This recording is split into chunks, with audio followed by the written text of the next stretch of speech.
This is YSM Sports Media. Want to thank you for all your love and support. Really appreciate it. We wouldn't be able to do this without you. Go ahead and hit that subscribe button right now and click the notification button for all future content. We were having a conversation earlier. Canelo Alvarez will be facing Billy Joe Saunders. Listen, May 8th. Yeah, I haven't seen, what's his name, Joe Saunders? Billy Joe. I haven't seen him too much. I've seen little clips and highlights of him. But if I'm going to be quoted on something, is that Canelo Alvarez, right now, at this very moment in boxing, is one of the best fighters, hands down. If your name is not Andrew Ward, you are not having a chance against Canelo. He just knows how to adapt. He just knows how to adjust. He knows. I think the Floyd Mayweather loss really made him grow and see the bigger picture and understand, all right, Canelo's an exciting fighter. He's not a boring fighter. You know, he moves his head, he punches back. Where Floyd Mayweather kind of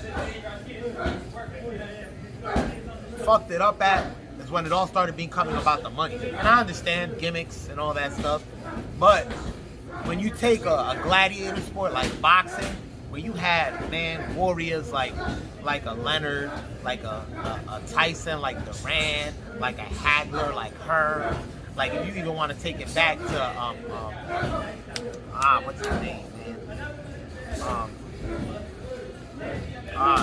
Jake LaMotta, right? Jake LaMotta, Sugar Ray Robinson, that era. You take it back to that era as well. Like, yo, you had gladiators, you had warriors. You know, if you watch fighting boxers now, everybody tries to emulate the Floyd.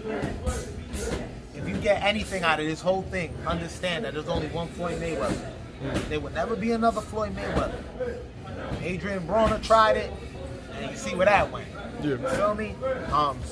Gervonta Davis is another great fighter, but if he continues to try to fight the Floyd style of fighting and doesn't go off of just being the killer he is, like Gervonta Davis, listen, man, say what you want. He makes a few amateur mistakes of loading up, but the guy got power. If he hits you with either hand, he's gonna knock you out.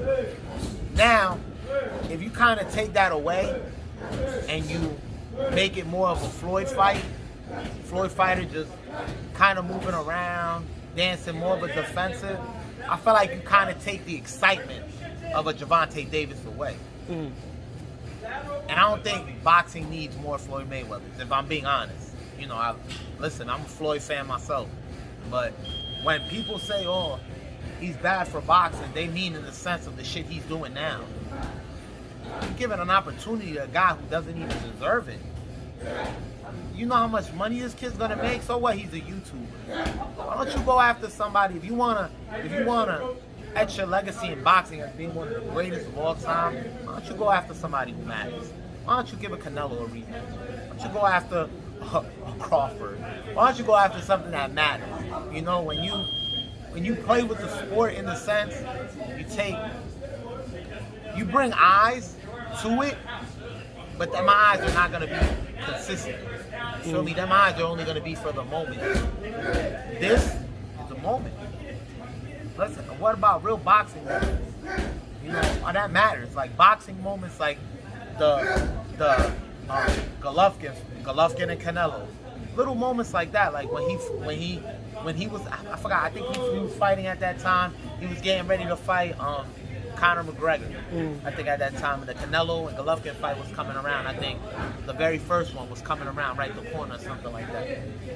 Like the first fight of Canelo and Golovkin, I thought was good.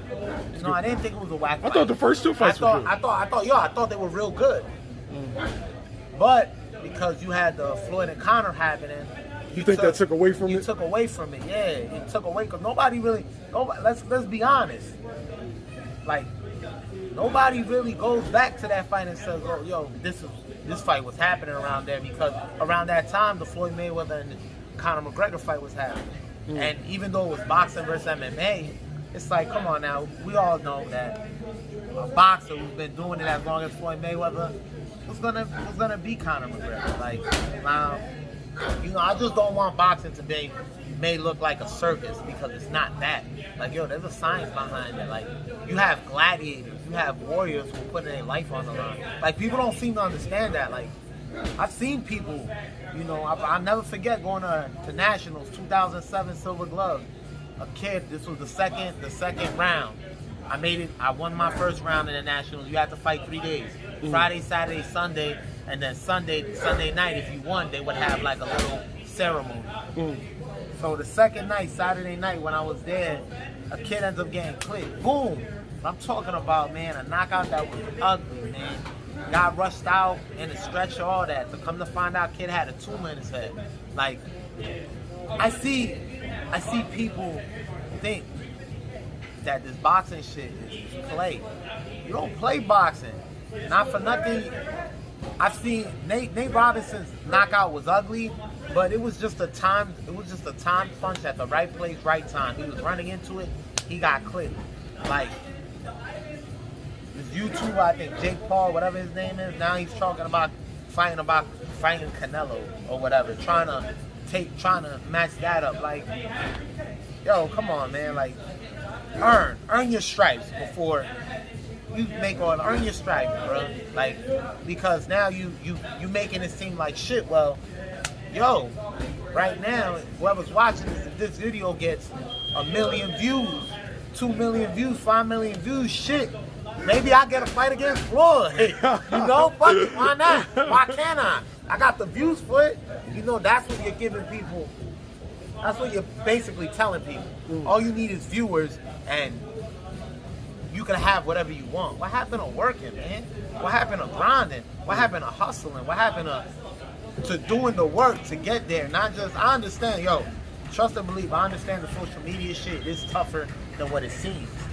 But when you're comparing social media to fighting sports, being an athlete, to being a UFC fighter, or a boxer, or a football player, or a basketball player, yo, save that social media shit for social media. I mean, unless you got the blood, sweat, and tears, and you're willing to die in the ring to do this shit, I mean, keep your ass on the social media tip. Don't step into a sport that you're not gonna have the utmost respect, that you're not gonna give your all to, because this shit is dangerous. This shit is basically signing your life away and saying, all right, there's a good chance, 50-50 chance I might die. 50-50 chance. Damn. Weigh the odds, man. You got killers in here. That kid in there, Victor, a kid in there is going to be a savage. We have Ray Savage in here. Another kid that's going to be a savage. The guys that do this for real, every time they step in the ring, they want to rip somebody's head off. Like, so imagine you come in the ring, you come in here with thinking, all right, I'm gonna be in there, I'm gonna go in there. You learn a little bit, you get in there, and then you against some real guys who just want to rip your head off and want to prove a point. That's how you get hurt. That's why they say all the time, you don't play boxing. You either do it or you don't. You either commit or you don't commit. Okay. Thanks, Zeus. I appreciate it. Alrighty, you all ready?